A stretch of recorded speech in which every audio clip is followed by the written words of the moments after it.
What's up everyone, welcome to another video. I hope you're doing well. In this video I'm going to talk about how to get the day to night or night to day transition using the waypoint hyperlapse feature on the Air 2s. Now you can use this feature on any other drone that has waypoints such as Air 2 or Mavic 2 Pro. You're going to be shooting two hyperlapses for this, one somewhere around sunset and one after sunset or when it's completely dark. With the waypoints feature, you fly the drone to different spots and set one as a waypoint and then move on to the next using different angles, heights, and gimbal tilts. The Air 2s then moves in that path, creating hyperlapse. You can select the speed as well and the interval of photos 2, 3, 4 seconds, so the drone will shoot a photo every 2 or 3 or 4 seconds. Now I made another video talking about tips to get better looking hyperlapses, and you can find the link to that video in the description. Now you can do one of two things. You either go to the same spot, shoot the hyperlapse, and then come back a few hours later, or shoot a hyperlapse there, wait for some time, and then shoot the second hyperlapse there. I went home and then came back again. The first thing you want to do is remember the spot, even if it's not exactly exact, but somewhere very close to where you took off first.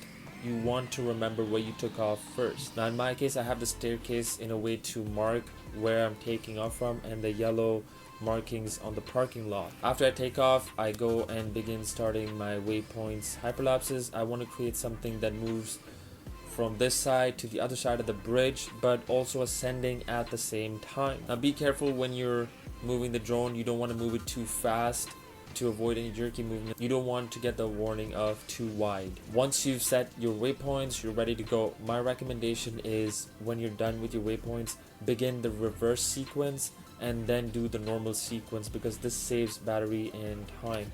And you have two sets of hyperlapses, one in reverse, one in normal. In case you didn't like one, you could like the other. So make sure to always start in reverse when you're done with your hyperlapse, when you're done with your waypoints, and then start with the normal. I'm also using a dark ND filter to get my shutter speed down to get some motion blur in my hyperlapse, because I'm taking a hyperlapse of cars. Now that I'm done shooting the day hyperlapse, I return back to the same spot to shoot the hyperlapse at night. I keep in mind where I took off from. I use the staircase as a marker to remember where the spot is, and then the yellow marking on the parking lot as well.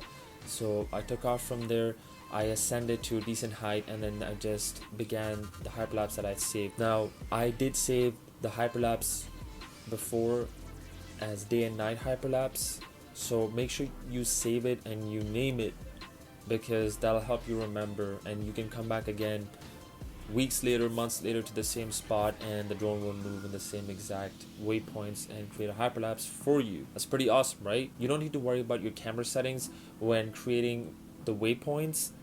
You can always change it right before you click go.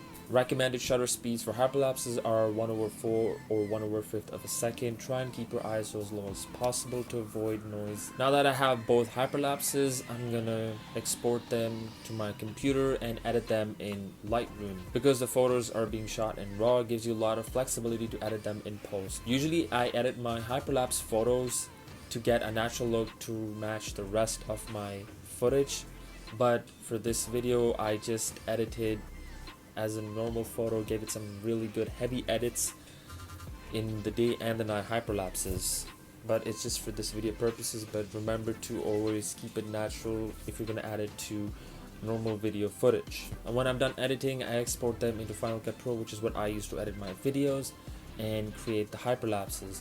Once the hyperlapses are done, I insert a marker on both the clips so I know where I want the transition to begin from, and it's pretty similar to each other. I put one clip on top of the other. Now there's two ways to do this. You can add a cross dissolve transition, and you can adjust how long you want the dissolve to be, how you want the transition to be. You can make it longer or shorter or just somewhere in between. That's up to you. The transition then begins from night to day, and it slowly transitions into day and around the same spot that it was at night. The other way to do this is to use key points and playing with the opacity level. You set a key point where you want the transition to begin and turn up the opacity to 100%. Then you move a few frames earlier and add another keyframe and turn the opacity down to 0. Then the opacity increases from 0 to 100. It's up to you which one you want, which one you prefer.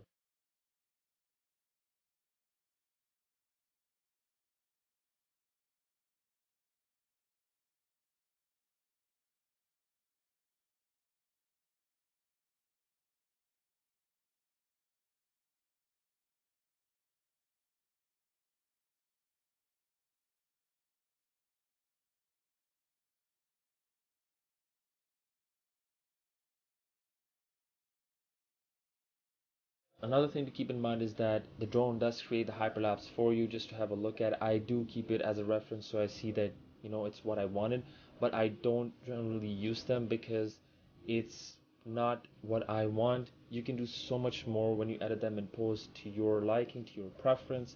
You can give it the look that you want. I really suggest you edit your raw hyperlapse photos in post.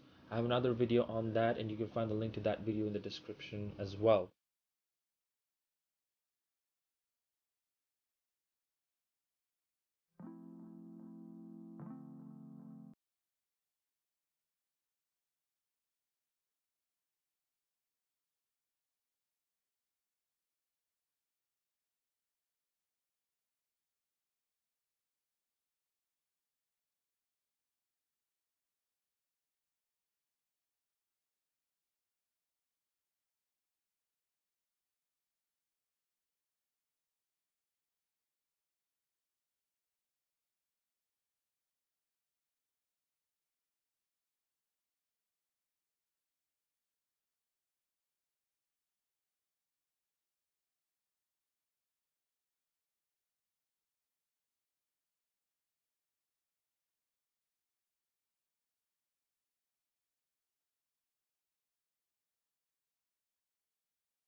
In Final Cut Pro, and I'm pretty happy with that. Thank you for watching this video, guys. Do hit the like button if you found this helpful so it reaches more people, and subscribe so you don't miss another video. I do recommend you watch this video next to get an idea of how I edit raw hyperlapse photos to get the natural look.